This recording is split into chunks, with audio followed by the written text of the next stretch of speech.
Is Dan Campbell a top 10 coach in the NFL? We find out. You are Locked On Lions, your daily Detroit Lions podcast. Part of the Locked On Podcast Network, your team every day.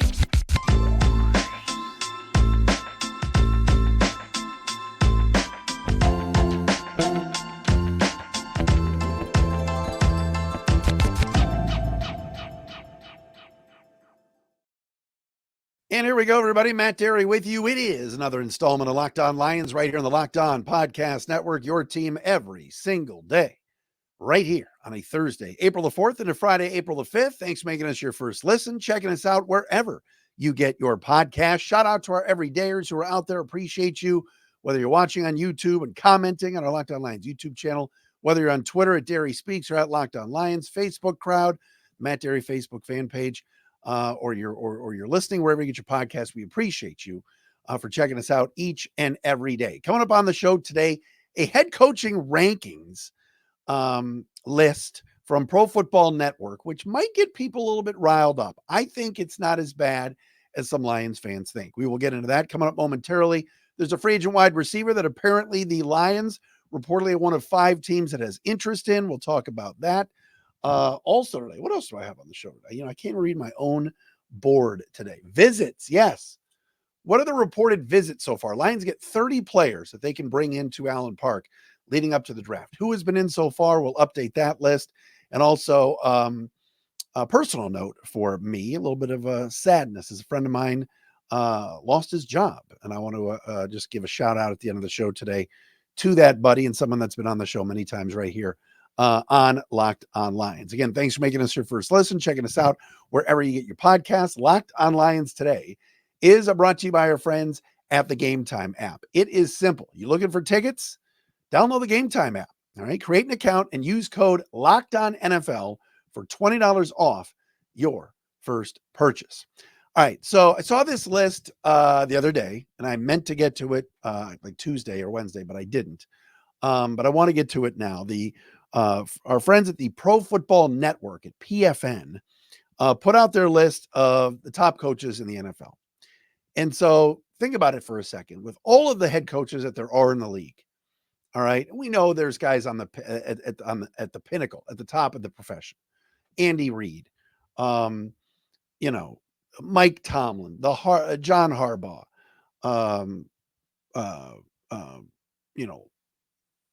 Kyle Shanahan, who's been to Super Bowls.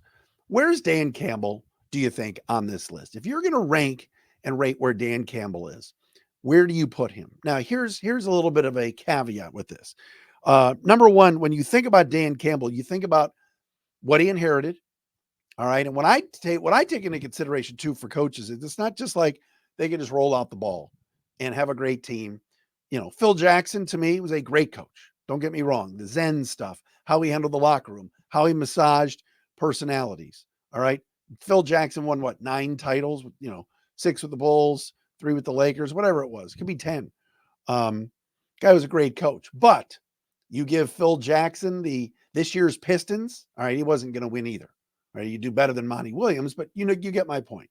With Dan Campbell, he inherited such a train wreck, such a mess. And to take the team from 3 wins to 9 wins to 12 wins and add in 2 playoff games and 2 playoff wins, to me is remarkable. It's absolutely amazing. So PFN list is as follows. I'm just going to give you the top 11. All right. Andy Reid is number 1, and that really shouldn't surprise everybody. Took the Eagles to a Super Bowl, has won 3 with Kansas City. Sean McVay is number 2. Interesting. Rams head coach, won a Super Bowl in this past year, got the Rams into the playoffs. That was a banged up team and a young team and all of that. Kyle Shanahan is number 3 on this list, followed by John Harbaugh at 4, Mike Tomlin at 5. Been a legend in Pittsburgh for many years, but I got something on Tomlin. Jim Harbaugh comes in at number 6. Hasn't coached in the NFL in 7, 8, 9 years, of course, when he was with Michigan. And now steps in and has that Charger job. And already on this list is at number 6. Matt LaFleur at number 7, the Packers head coach. Really good winning percentage. took a Packers team this year that no one thought was going to do anything. They won a playoff game. He's now had 2 runs. LaFleur has, one with Rodgers and now one with Love. He's won a lot of games. Sean Payton comes in at number 8. Dan Campbell of your Detroit Lions at number 9. The Dolphins, Mike McDaniel at 10, and Kevin Stefanski at number 11. The reason why I bring up Stefanski is my friends Ken Carman and Anthony Lima on the Fan in Cleveland, 92.3, where I fill in from time to time. It's an awesome radio station. They did a very fiery topic on this the other day, saying, how can Kevin Stefanski, who's been 2-time AFC Coach of the Year, has coached the Cleveland Browns, who never win anything, how is Kevin Stefanski behind Sean Payton? I think there's a legit argument to that. I also want to say, how is Dan Campbell behind Sean Payton? Now, some of you are going to go, wait a minute, Sean Payton won a Super Bowl with the Saints. Great. Sean Payton, the last few years of his career in New Orleans, 7-9, 7-9. He was Mr. 7-9. Then this past year in Denver, couldn't get along with his quarterback. All right. Broncos were very mediocre. Had a nice little run middle of the season. Dan Campbell and the Lions crushed Sean Payton's Broncos. All right. When I think of great head coaches, yeah, maybe 5 years ago I thought of Sean Payton, but not right now. I think the job that Dan Campbell has done in Detroit has vaulted him at least into the top 7 or 8. All right, Jim Harbaugh is a great head coach, but I wouldn't put him at number 6 on this list until I see what he does with the Chargers. Right? He did wonders for the Niners, took over for Singletary, took him to the Super Bowl, nearly beat his brother. Mike Tomlin at 5 is interesting to me because Mike Tomlin always has good teams. Steelers always have good talent. All right. Kevin Colbert for years ran that front office and was an incredible general manager. Mike Tomlin is a damn good coach. Do you also realize Mike Tomlin has not won a playoff game since 2016? I'm not putting him in the top 5. And I would argue that Dan Campbell has moved up on the list and Mike Tomlin has moved down. Can't argue Andy Reid. I mean, McVay's awesome. Kyle Shanahan just beat Dan Campbell. John Harbaugh wins. All right. Many people thought he couldn't win with Lamar Jackson. I know the ending was a little bit disappointing this year for John Harbaugh.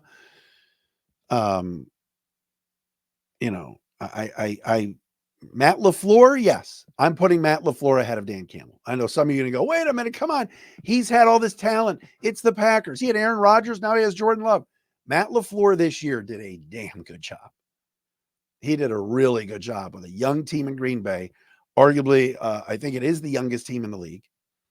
And they won a playoff game on the road and nearly beat the Niners on the road in the playoffs. Probably should have won that game.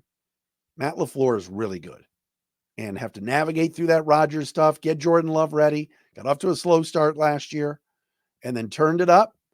Yeah, he's damn good. Mike McDaniel at 10, he's good. I'd put Stefanski ahead of him too, but Dan Campbell coming in at the top 10 is pretty cool. Again, I'd put him ahead of Sean Payton. I'm interested in your thoughts on it. I'm sure everybody will chime in, but Dan Campbell is absolutely a top 10 coach. Now, for the detractors of Campbell that say he gambles too much, all the going for it on 4th down, the stupid call with the running play in San Francisco, fine. But Dan Campbell's consistent. Dan Campbell massages a locker room as good as anybody and is an unbelievable leader of men. It's not just the X's and O's, right? Andy Reid is tremendous with X's and O's and has great coordinators, right? But the knock on him is when Philly was, he couldn't win the big game. Doug Peterson comes in, he wins, Reid doesn't. But Andy Reid is so beloved in Kansas City, and he's a great mix of knowing the game, but also massaging egos and handling a locker room. But Dan Campbell coming in at number 9 is pretty cool. Right? When was the last time we talked about a Lions head coach being a top 10 head coach in this league? We never said that about Jim Caldwell. We never said that about Bobby Ross, Wayne Fontes, and Jim Schwartz, who's went to the playoffs. Never had that kind of discussion. All right, coming up next, are you interested in Tyler Boyd? Lions reportedly have interest in the veteran wide receiver. We will discuss that coming up next right here on Locked On Lions.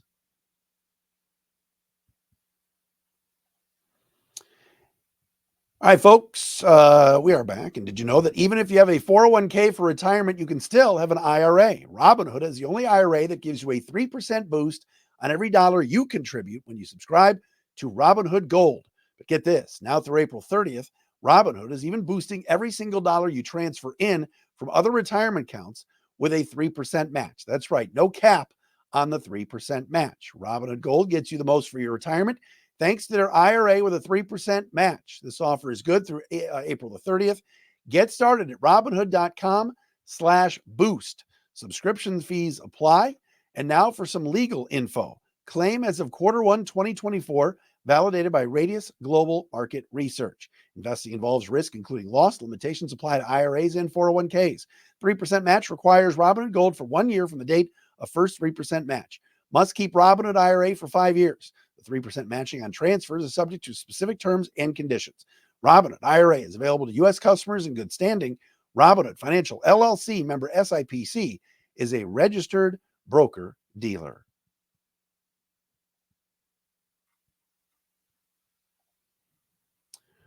All right, so a little note that is out there from the athletic.com. The Detroit Lions now in need of another wide receiver as Josh Reynolds has bolted town to sign with the Denver Broncos. If you missed yesterday's show, we talked about it. Reynolds had a great goodbye to the fans on his Instagram page and kind of shot down any kind of rumors that he was upset with the fans, and that was why he decided to no longer stay in Detroit. Look, bottom line is Lions weren't offering him the money in the years that the Broncos did. But now, according to the athletic.com, 5 teams are interested in veteran free agent wide receiver Tyler Boyd, ex of the Cincinnati Bengals. I didn't realize this. Tyler Boyd is 30 years old. He was with the Bengals for 8 years, playing alongside Jamar Chase, T. Higgins, and of course, catching passes from Joe Burrow. Solid receiver, really, really good hands, good across the middle, more of a slot guy than anything else. But Boyd is still without a team. And to think about it, when you really look at Tyler Boyd, he sort of reminds me of Josh Reynolds, really. Not the speediest guy, not all that flashy, just a really solid player. All right. Plays mostly inside. Didn't get the kind of attention that Chase and Higgins got. But Tyler Boyd last year caught, 67 passes? I mean, the guy has good stats, good numbers, and is a good football player. But here's the rub. According to Pro Football Focus, as they were projecting Boyd's money and what he would get in free agency, they projected at his contract at about 2 years and $18 million. So just around $9 million a year for the former Bengals wide receiver. There is no way Brad Holmes is going to give Tyler Boyd that kind of contract. Now, again, time wears on here. We get closer to the draft. Players tell their agents, I want a contract. I want to sign somewhere. Maybe they even wait until after June 1st where there's some cuts and teams have more money to spend. Tyler Boyd's a good football player, but I'm not sure I'm giving a 30-year-old receiver $9 million a year. And I can tell you that there's no way the Lions are doing that. If they wouldn't even pay Josh Reynolds what the Broncos paid, which was around 2 years and $6 million a year, it sounds like. What makes you think they're going to go out and get Tyler Boyd and give him that kind of money? Now, with that being said, Boyd's really he's a good, solid player. And the Lions need another receiver. Will they take one in the draft? Will there be somebody at 29 that they fall in love with and take? Will they trade out of 29 but still get a player, let's say they trade. We talked about this projected trade the other day that was on NFL.com with Eric Edholm. He wrote, Lions trade 29 to Carolina and get 33. The Lions can still draft a receiver. Yesterday, we talked about the 2-round mock draft with Field Yates, where he had the Lions taking Javon Polk from Washington at number 61 in the second round. I don't think there's any question that in the first 2 rounds of this draft, let me rephrase that. I don't think there's any doubt in this upcoming draft, then the first 3 picks, one of them is not a wide receiver if the Lions don't sign somebody. Right now, you've got Amon-Ra St. Brown, J-Mo, and Khalif Raymond as guys you like. Donovan Peoples-Jones is back, but really didn't show you much when he was here. When he came over from Cleveland, they got Maurice Alexander, Tom Kennedy, the great TK85. Give him some love. Let's go. But I think this team needs to get more dynamic on the outside. They need to replace Josh Reynolds, maybe even do better. And maybe that's the game plan. This draft is chock full of receivers. Xavier Legette will be there at 29. Xavier Worthy will be there at 29. What if A.D. Mitchell somehow sneaks down to 29? I would think Brad Holmes would say, we love speed, we love size, we'd love to bring in somebody dynamic. And so we'll see. But Lions reportedly, according to The Athletic, one of 5 teams interested in Tyler Boyd. Question is, would they pay him $8 or $9 million a year? And I think the answer to that is no. Really solid, more of a possession guy than anything, but I don't see that. All right, so every NFL team is allotted 30 visits ahead of the NFL draft, meaning you can bring in players, college players, of course, to visit Allen Park before the draft. As of right now, and this was a report in the Sporting News today, there have only been 4 reported visits for the Lions so far that have at least been reported by multiple outlets. We know this. Kool-Aid McKinstry, as Dave Burkett reported today, was in town. So Kool-Aid McKinstry today in town visiting with the Lions. This is a player I definitely think is in play at 29. Fits a need at cornerback if the Lions want to go that direction. Burkett writes today, Lions just finished a top 30 visit with Alabama cornerback Kool-Aid McKinstry. Lions still need cornerback help, and McKinstry is one of the best in the draft. He's not an elite corner. I don't think he's Cooper DeJean, but McKinstry was in today. So that was a late ad here. So that's 5 visits we know of. First one, Kool-Aid from Bama. Second one is defensive lineman Christian Boyd from Northern Iowa. He has visited with the Lions, Saints, Packers, Chiefs, Cardinals, Colts, Vikings, Dolphins, Bills, Ravens, and Giants, according to Ryan Fowler. So Christian Boyd, an interior defensive lineman from Northern Iowa, is another one that has come to Allen Park. Cornerback Nehemiah Pritchett from Auburn is one of the Lions' top 30 visits. Senior Bowl standout, had a visit with the Cardinals, and at the Combine, he ran a 4.3640. Not a player that I've heard much about, Nehemiah Pritchett, but speedy, a corner, and not only did he visit with the Lions, but he also visited with the Bears. Quantez Stiggers, we've talked about, the former Toronto Argonaut, went undrafted, played in it was almost like a flag football league before he got into the CFL last year. Quantez Stiggers, we know, is somebody that the Lions are interested in. They met with him a couple times, but he visited with the Lions in April and also has talked to the Miami Dolphins. He's a great story. Father passed away when he was real young, didn't go to college, somehow got into the CFL last year and was an all CFL performer at corner. A lot of speed also. Ran a 4.45 in Atlanta at his pro day. And also safety Sione Vaki from Utah. 51 tackles, 8.5 tackles for a loss last year. Has a 39.5-inch vertical. Has met with the Lions as well as the San Francisco 49ers. So you see a trend here. A lot of defensive backs. Stiggers is a DB. Vaki is a DB. Pritchett, a defensive back. Kool-Aid McKinstry today, a defensive back. So 4 of the 5 visits that we know of, all in the secondary. Definitely interested in seeing if the Kool-Aid thing has legs or not. Now, again, Brad Holmes has drafted players that had no idea the Lions were interested in them, like players that the Lions did not meet with at the Combine, nor did they have visits. All right, just because you visit doesn't mean that it's a lock that they're coming here.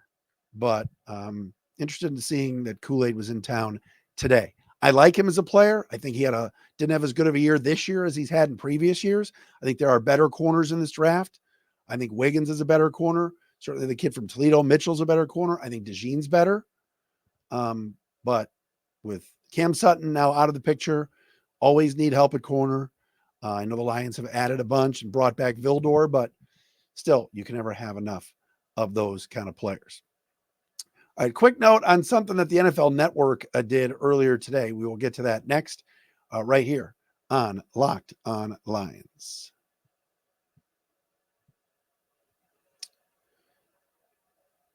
And we mentioned before about our friends at the Gametime app. If you're looking to go down to opening day tomorrow to see those red hot Detroit Tigers, like they never lose.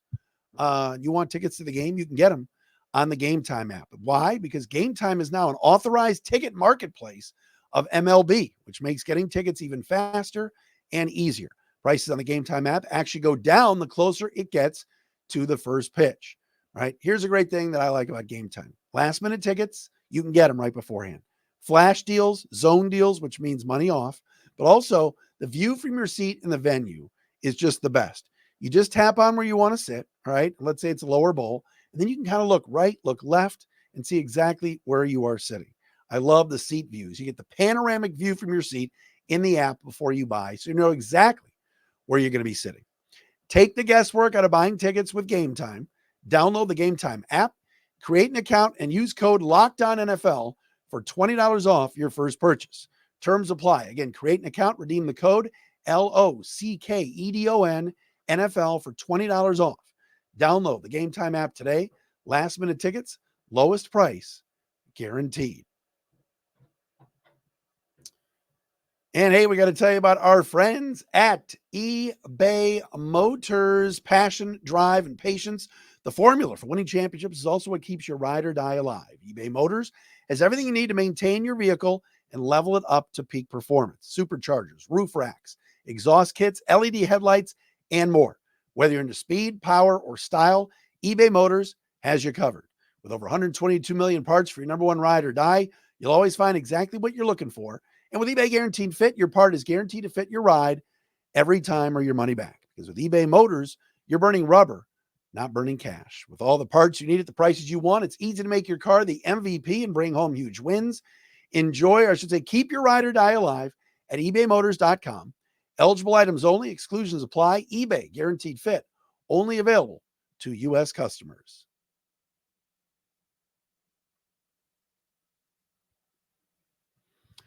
All right. One news note from earlier today. The NFL Network is slashing people. They are apparently cutting budget.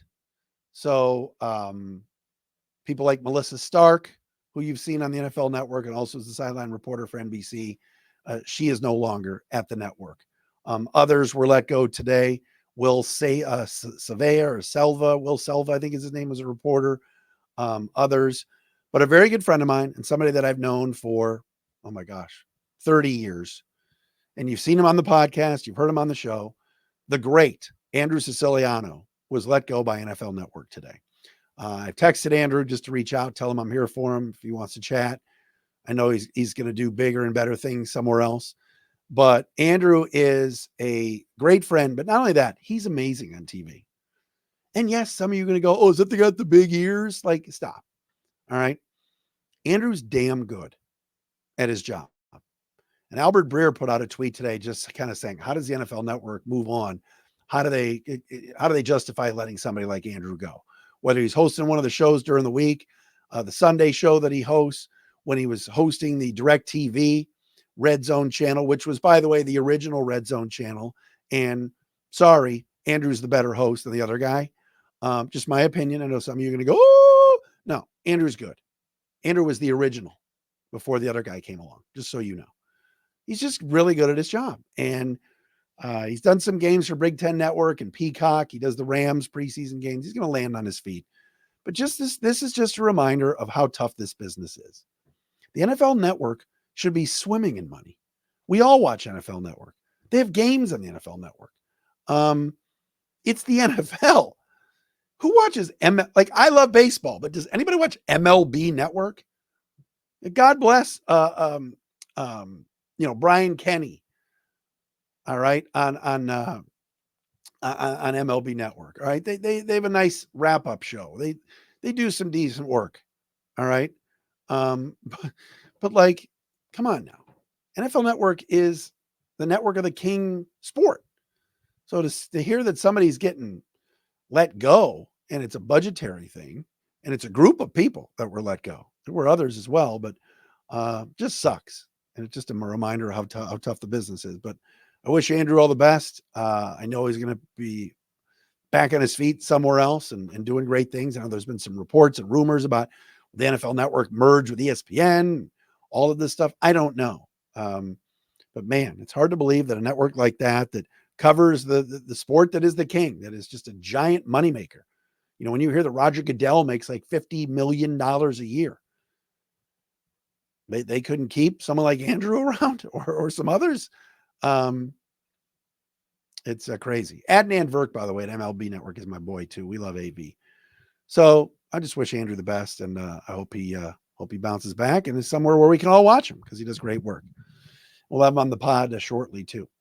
All right. Thanks to you for making us your first listen, checking us out again wherever you get your podcasts. This has been a Thursday edition of Locked On Lions right here on the Locked On Podcast Network. Remember, we are just 3 weeks away from night number 1 of the NFL Draft right here in Detroit.